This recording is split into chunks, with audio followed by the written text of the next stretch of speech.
Hey, yo, yo, yo. It's been a long night. I'm tired.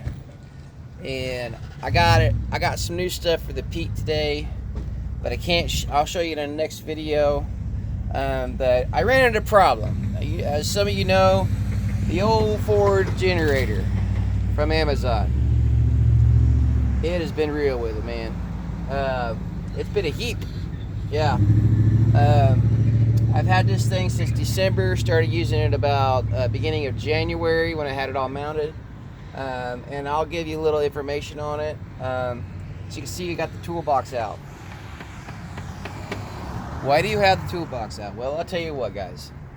Those who don't know me, I'm Busy Bee. If you like this video, give it a thumbs up, you know. But let's talk about this generator issue I'm having right now. All right, so beforehand, the carburetor wasn't working right. So what it was doing was flooding itself. One day it flooded itself so bad that I had to pull the spark plug out and had the fuel off and everything and sit there and pull it to get all the fuel out of the piston. That's freaking nuts, okay? And I know someone's gonna diss, it was built by Ford. No, Pulsar makes this generator. And Ford, if you see this now, this is the consistent problem I'm having with your generator. Who builds your generators? I believe in your name, I love your vehicles. They're awesome, you know. But back on the subject here, so I changed out the carburetor. I did a video on it. It got shammed. I'll probably put it on later for you guys so you can see what I did with the carburetor. It's not the greatest video. I was unable to finish the video, of all things. But the problem I got right now is the old cord on the generator, it snapped in two on me. Now, as you see, I don't want to take this apart. If you're a smart person, it's easy to figure out. Basically, I went and got me some paracord, some nylon paracord, okay? And what I did was, I went to Lowe's, as you can see, and I'm standing out here in the parking lot working on my generator. So, what I did was, I took the old cord out of the spool. You don't have to take the bolt out of the center of this thing, okay? So, you know what? I'm just going to show you what I did. How about that? All right, I'm going to take this back apart, and I'll do you guys a bonus feature from Busy Bee and show you a little bit of what I've done. So let's take this apart. You could do this to your lawnmower. You could do this to just about anything that you got that has a pull start on it, a rope to start it. And it takes the rope, it takes 110 pounds. So I don't think you're going to put 110 pounds pulling a rope for your generator. Now, that normally don't hang like that. I left extra on there just for myself so I can have it up here so it's not so taut when you're using the generator. And that was part of my problem with the generator, is that when they put this thing together, the rope was too tight to be even stuck to be even on there, and it stayed kind of taut, you know. So I left it a little bit loose so it wouldn't sit there and rub itself to death. And that's what the problem I ran into. So you're going to take your 4 bolts off the generator, okay? This is one of my little genius ideas. I heard someone say something the other day that said, dude, you could get a spool of rope, and you can actually fix your generator with the spool of rope rather than buying a whole new thing for it. And I already ordered the part that I'm taking off right now for Pulsar. They're sending it to me, which is very phenomenal. That's awesome. So this is what I've done. All right. So as you can see, you got this part here. This is what makes the motor move and all that. But you got this right here. All right. So let me explain here what I've done. Let me get some better lighting for you guys. So I unspooled it. I paid attention how I unspooled it. I unraveled it all the way around. And then I pulled the rope from here. Okay. And then I got my new rope and then I measured the old rope with the new rope, and I guesstimated. I left some extra, and then I ran it through here, tied a knot on one end of the rope, okay? Ran it through here, spooled it back around, then I proceeded to put it back on the generator, okay? Do not take this loose because this has a spring in it, okay? You take that off, you will not be able to use the generator, and it's a pain in the butt. I've been there, done that, got the t-shirt, and I had to buy a whole new spool for it. And it's kind of hard on there, and I believe it's, from what I'm seeing, it has the the stuff that makes it stick on there real good. You know what I'm talking about, the stuff when you put it on bolts and it stays on there permanently. That's pretty much what that is. So then I took this, of course, and then I stuck it back on here like so. All right, and that's how I did her. Now I put it back on there, and we'll get into that right now. So let's see which way the camera is, and we'll use our little trusty screwdriver or something to hold the camera off for my fans.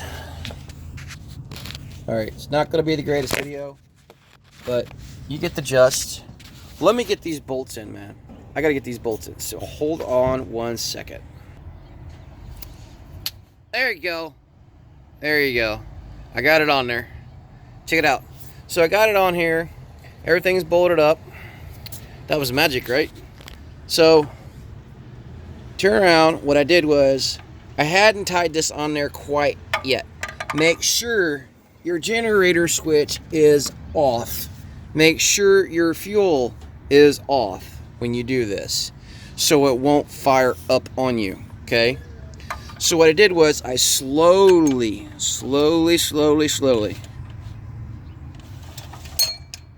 pulled it out, and I slowly let it ravel back in, and then I gave it another tug.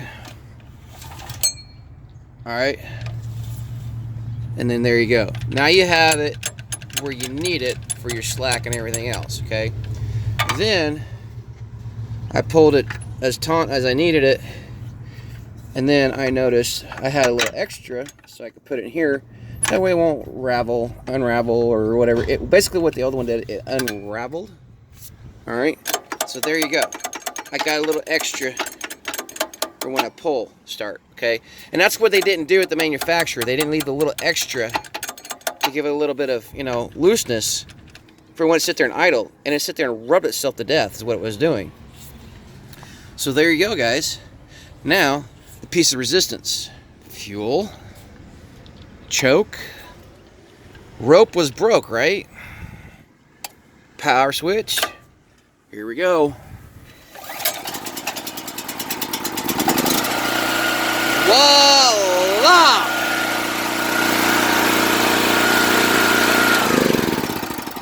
And that's how you fix a cord on a lawnmower, a generator, a weed eater, or anything like that. All right. Now, that being said, if you can't find a pull rope, you can use paracord. Okay. I'm trying this out, see how it works. If it don't work, well, then I'll let you know in a future video, right? So this is helping. Okay. So I'm amazed that I figured it out, because what I did was originally I went inside. This was like $8 for a big roll, okay?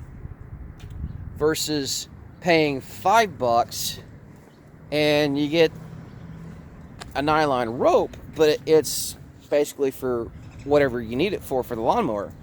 And I said, why not get a roll of this and I can repurpose it? And I said, why not get something I could repurpose for anything in the truck? I could use it for tying things up, like a scary lot lizard. I could use it to,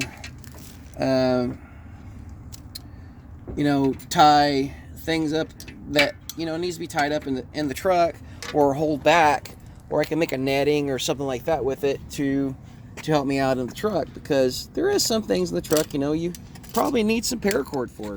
Why not? But I figured, hell, I could hold on to this, and I could actually use this for my generator. I could use it for, you know, pole starting it. Now, I will show you what the original cord looked like the best I can. And this is what happened. See the wear on that? Okay. And you can look right there. I don't know if it's getting it in or not. It's basically paracord is what they used. Same exact crap is what they used. A thick paracord is what they used. And I used the same exact thing. It's just I don't have to sit there and wait for Pulsar to ship it to me for several days and then turn back around. I'm without a generator, which those who know me, I use the generator to heat and cool my rig. So that is that. We are done. It is fixed. And if you haven't seen my video, I actually put these new letters on. Look how nice they are in the daytime. Aren't that cool? Very cool. I told you I'd show you in another video, you know, how it looks. Let's see how the reflection changes as you walk by. That's why they call it volcano orange. It looks kind of gold in the video if you angle it just right, you know. But hey, it's me. It does what it does. I'm happy. I'm thrilled. And I got what I needed to get done today.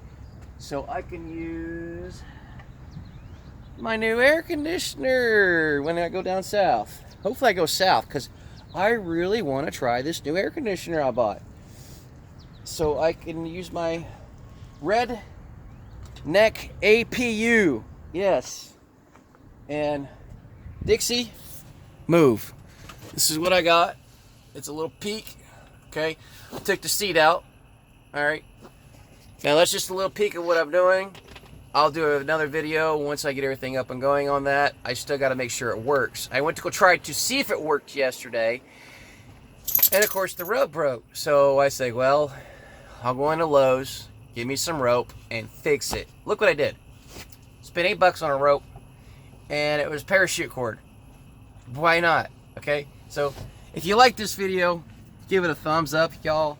God bless you. God bless America. And remember, like I always say, all things are possible. I used parachute cord to fix my generator. It's freaking awesome, right? So, y'all have a good day. We'll catch you later. Peace! I'm going out of here later. And all things are possible as always. And the generator is running again. Hooray!